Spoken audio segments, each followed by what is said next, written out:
What in the world is this? This is a project developed by the freshmen at Arlington High School. It is a adding machine.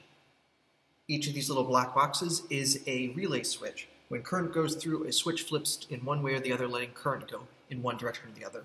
All these switches here can turn various lights on or off here, and what these lights are going to actually represent are numerical values. The switches will have a numerical value to them. For example, this switch lights up this bulb, giving a value of 1. This switch gives a value of 2. After 2 comes 4. This is a binary adder, so going 1, 2, 4, 8, and I need to flip 2 switches to get to 16.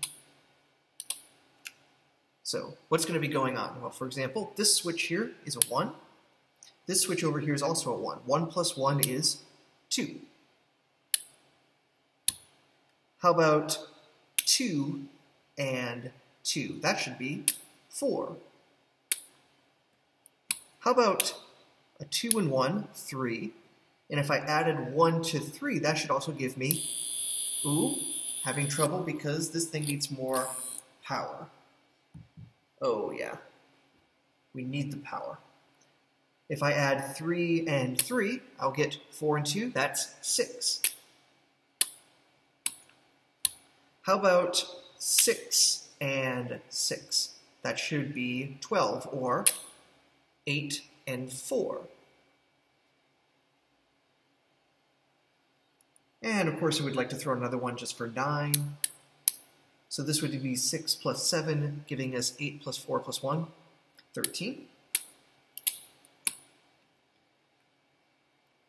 And what if we flipped everything? So if we had 8 plus 4 plus 2 plus 1, 8, 4, 2, 1, 8 and 4 is 12, 12 and 2 is 14, 14 and 1 is 15. So what is 15 plus 15? That should be 30. Needs more power if you can hear that, yeah. So 8 and 16, that's 24. 24 plus 4 is 28. 28 plus 2 is 30.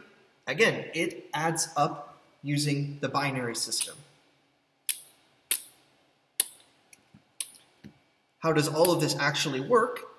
It's all based on the logic gates set up here. So we have, for example, AND gates, the 2 sets of current coming in for anything to come out. Exclusive OR, if one current comes in or another current comes in, current comes out, but not if both come in.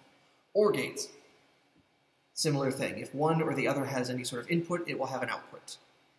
And this complicated collection here, you said half adder, 1, 2, 3, 4, full adder circuits. This is a 4-bit adding machine. It works as it should, but it does require a lot of power. It's slow and it's noisy.